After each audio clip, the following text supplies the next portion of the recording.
Okay. A very good evening to all of you students.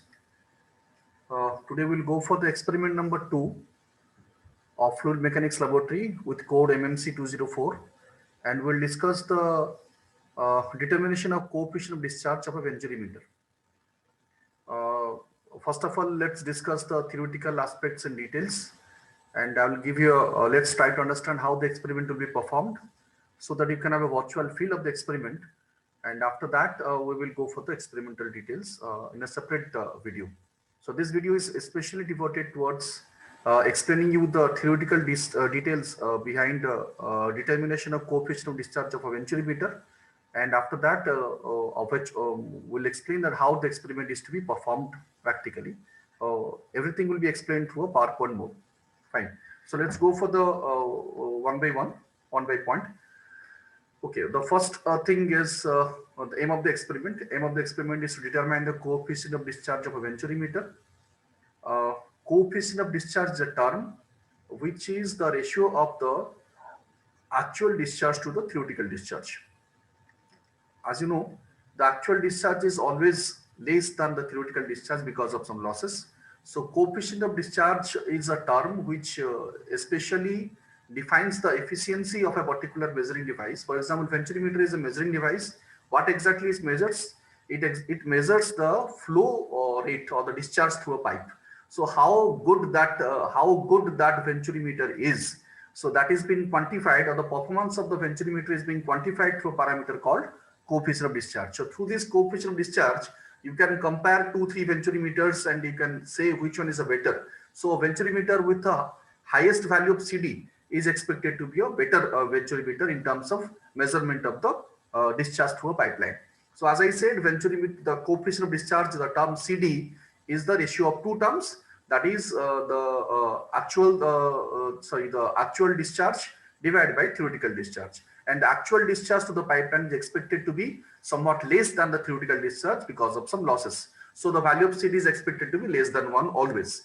That's it. So we want to determine the coefficient of discharge of a given venturimeter. So in our laboratory setup, I'll show you one by one. In that setup, we will have a pipeline. Through that pipeline, there will be a flow of fluid, and in that we are interested to find out or measure the venturimeter. Measure the coefficient of discharge of a venturimeter. So to the given pipeline, will be attaching one venturimeter will be attached over there, and we'll be trying to find out the value of the CD for that particular venturimeter. Okay.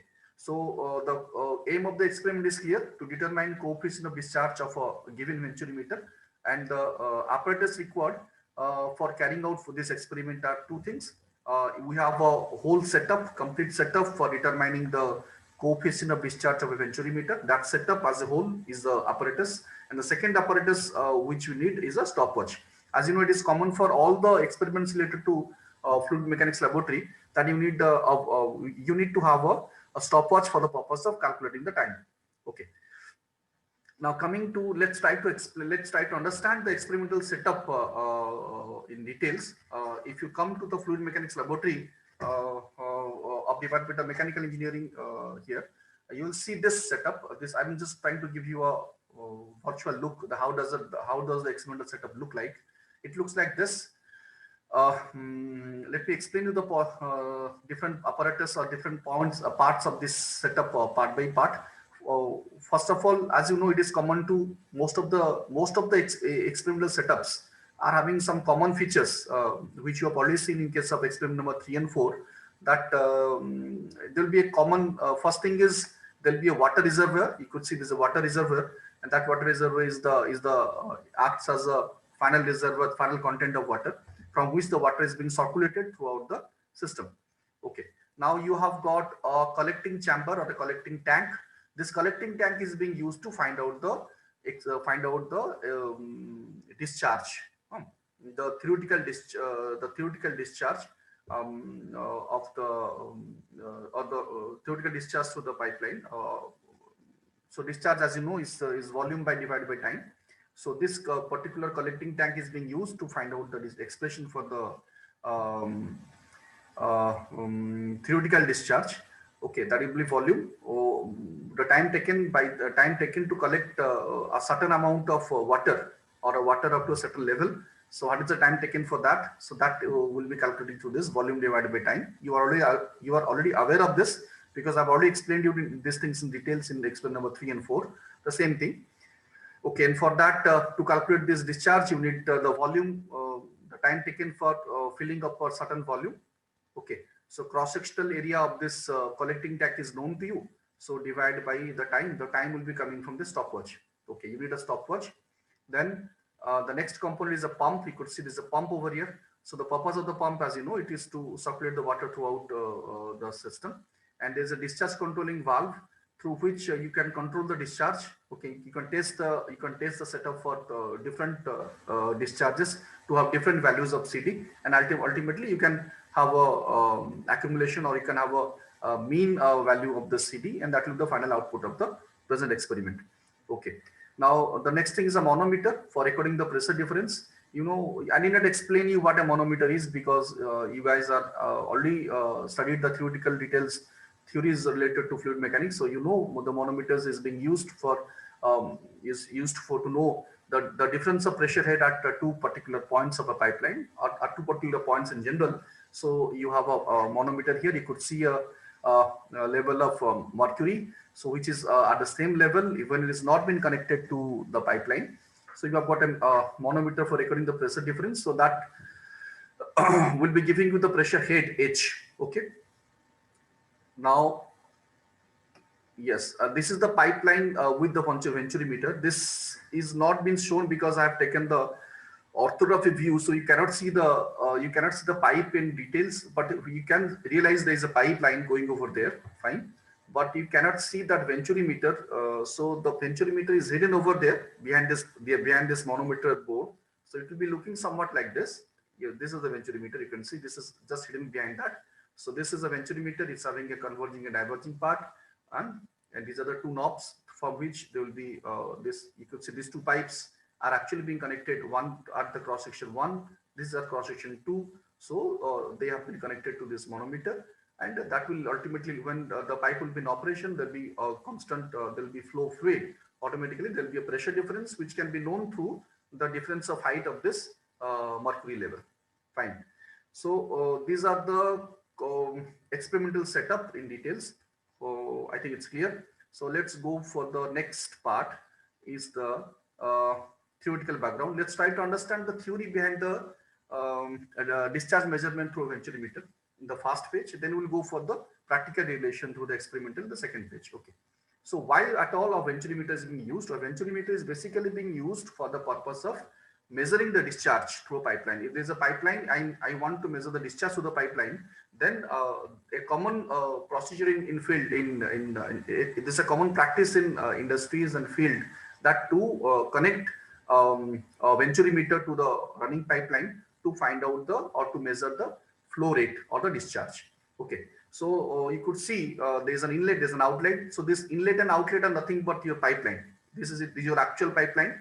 And so the blue thing what you can see is actually your pipeline, and this yellow thing what you can see is your venturimeter. So your venturimeter is being connected to the main pipeline, is a main pipeline in which you want to calculate in which you want to measure the discharge. To that pipeline you have to attach this venturimeter through how? Two flanges. Okay, so there'll be couplings. You'll have flange coupling system. So those flange couplings is through this flange coupling system, this your venturimeter is being connected to the main pipeline. Okay. So that has been, it is a simplified view. I have not shown all this detail, the flange couplings and all I have not shown. I've simply shown the main pipeline, the inlet and outlet, and in between that your venturimeter is being connected. Okay. Now, venturimeter is basically defined as a device which is used for measuring the rate of flow of the fluid flowing through a pipe. As I said, it is basically used for measuring the flow rate or discharge through a particular pipeline. And it has got three main parts. This venturimeter is having three main parts. It's a converging part, a throat, and a diverging part. You could see there's a converging part. I've shown it over here. There's a throat and there's a diverging part. So the purpose of converging part is that gradually this as the cross sectional area will be reduced. As you know, as per equation of continuity, the velocity of flow will be gradually increased, and as the velocity of flow will increase, gradually the pressure will drop. So because of this gradual converging of this cross sectional area, what will happen? A pressure difference will be created. Okay, from the main pipeline, because you're connecting the main pipeline to this venturimeter. So the first phase of the venturimeter, the fluid will be coming, it will be gradually converged. So because of this gradual converging, what will happen? Velocity will increase and accordingly pressure will drop. So this venturimeter, what is trying to do? It is actually trying to make a pressure drop. So that pressure drop will be indicated through a difference of height. So that difference of height h will actually be utilized for indicating or measuring the discharge. Okay, so if you note that h, the difference of height because of this pressure difference of pressure head from the starting of the pipeline to the throat, so you can with that h, so that h will be indirectly used for calculating the flow rate through the pipeline. Okay, so that is what I've already mentioned. Velocity of the accelerated fluid flow will be increased with a decrease in cross sectional area of flow passage. Therefore, the pressure will be reduced at this section and the pressure difference will be created. As I said, pressure difference will be created from the cross section 1 to cross section 2. So your cross section 1 is a pipeline, actual pipeline, and cross section 2 is a throat where you have converged where you have allowed the fluid to get converged and achieve a constant cross section at the throat. Okay, so that between these two there will be a pressure difference. So that pressure difference has been that pressure head difference has been shown through H. Okay, due to creation of pressure difference, we'll be able to determine the rate of fluid flow through the pipe. So this H, what you get at these 2 points, so that H will be actually utilized to find out the flow or rate of the pipeline. What is the flow rate through the pipeline? What is the discharge through the pipeline? That discharge can be calculated if this H is known. So we'll see that how we'll go for the mathematical derivation. We'll see that how this H can be utilized to find out the expression for the discharge through the pipeline. Am I clear? I think this is all about the venturimeter, the purpose of a venturimeter, why it is being used, and how this venturimeter is actually utilizing is being utilized for calculating the discharge through a pipeline. So let's go for the mathematical part. In mathematical part, it is simple. We'll just be applying this Bernoulli's theorem to the cross section or to the point 1 and point 2. Okay. So let's consider this assumption you have to take. Let's consider an incompressible. Let's consider that there's an incompressible irrotational steady flow with minimum friction at the pipes interfaces. Means we're assuming that it is an incompressible steady flow. Okay, and the losses are minimum. So applying Bernoulli's theorem at these two cross sections 1 and 2, we have. If I apply Bernoulli's theorem at these two cross sections, that means at cross section 1 means the pipeline, and cross section 2 is at the throat. So if I apply Bernoulli's theorem as these two cross sections, out of this equation, this is the total head, pressure head plus velocity head plus datum head at both this level is constant because I'm assuming the losses to be neglected. Fine. So if I assume both these cross sections are at the same datum level from the ground, so I can neglect this y1, y2 terms, and I can have this P1 by rho g plus V1 square by 2g is equal to P2 by rho g plus Vt square by 2g. Fine. So this will lead to me to calculation of the H. H is the difference of pressure heads at the sections 1 and 2 will be given by H, which is P1 minus P2 by rho g is equal to V2 square minus V1 square by 2g. Fine. I got H. So this H is nothing but that difference of height H what we'll be getting practically. So that H is given by this. Okay. So once you get this H, now let me go for let me apply means what I'm trying to do. I'm trying to replace this velocity terms V1, V2 in the expression for this H. I am having two terms V2 square, V1 square, and 2g. So this V2 square and V1 square I'm trying to bring in terms of cross sectional area.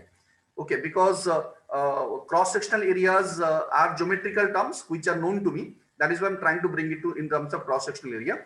So I can apply what? I can apply equation of continuity. So if I apply equation of continuity, A1 V1 is equal to A2 V2. So that will be giving me V1 is equal to A2 V2 by A1. So in the expression for this H, I can replace this V1 in terms of V2. It will be like this. If I replace V1 in terms of V2, it will be coming like this. So indirectly from this, the expression for the velocity V2 will be coming to be this much. Okay. Okay, it's simple. There's no confusion about that. Once I got this V2, then the discharge will be cross sectional area into V2. So discharge will be this much. This is my, if I just multiply A2 with that, so this is my final expression for the theoretical discharge. Okay, so Q1 A1 A2 divided by A1 square minus A2 square 2GH. So this is my expression for theoretical discharge to the pipe. But actual discharge to the pipeline will always be less than this much. So term CD will be multiplied, where CD, as you know, is your, so this Q actual is equal to CD into A1 A2 divided by A1 square minus A2 square root 2GH. So this is your actual discharge, where CD has been multiplied. So CD is your coefficient discharge. So but this actual discharge, you see the two terms, one is theoretical discharge, one is actual discharge. One is actual discharge. Our purpose is to find out the ratio between these two. So you can see in the expression for the theoretical discharge, all the terms are actually geometrical terms. A1, A2, these are all geometrical terms, means cross-sectional areas which are known to us. The only term is H, which is the, as I said, this is the difference of pressure head, which will be directly measured from the manometric reading. So that is the only thing we can. So we can calculate this Q theoretical easily if we know the value of this H. But the Q actual is being calculated like this. Is being calculated through this formula: volume divided by time. That is the volume of water being collected in that collecting tank, what I was showing you over there. So that volume divided by time would be giving you the actual discharge.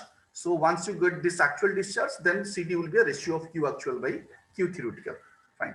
So this is all about the theoretical details of how to calculate the coefficient of discharge of a venturimeter. I hope it is clear. The derivation is also not tough. You can understand that this is simply application of Bernoulli's theorem at the cross section 1 and cross. Okay.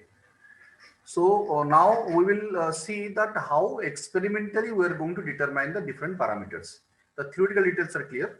Let's see how experimentally we are going to determine the parameters.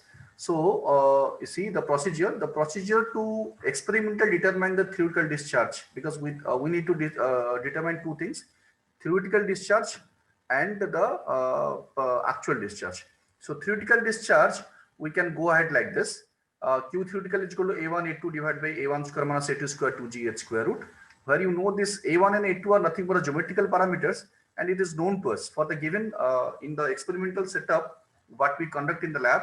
This A1 and A2 are known to us because the diameters are the cross section 1, that is the pipe diameter, and diameter at cross section 2, that is the throat diameter, as actually known to us. So it is the A1, you could see here, A1 is equal to pi by 4 d square du square, where the diameter of the pipe diameter is 2.5 centimeter, it's coming to 4.2 centimeter square, and the cross sectional area at the throat is also known because the D2 as cross section 2 is equal to 1.25 centimeter, leading to 1.22 centimeter square. Okay, so you got the two areas. Now this is a known parameter. So only thing what you need to know is this H. So this H will be directly coming from, as you know, H will be directly coming from the experiment. So this is the reading of the manometer which will be getting in meters, fine. So that H is known from the experiment. So this H is the only thing which will be, H is the only data which will be taking from the experiment. Rest of things are already known to you. So this is how you calculate the theoretical discharge. So this you'll be calculating like, we'll be taking three different discharges, to the discharge control valve, we'll be setting three different discharges, and for each discharge we'll be finding out the value of this H, and accordingly we'll get the value of this Q theoretical. Okay, now coming to Q actual, I already told you Q actual will be simply volume divided by time. So the volume of the time taken to fill the your discharge collecting tank to a certain height. So that volume divided the time taken. So this is simple. You can calculate easily. So that is Q actual. Similarly, you can, for the three different discharges, you can have three different values of this Q actual. So the ratio of Q actual to Q theoretical will be giving you the values. Will be giving you the value of this discharge. Okay.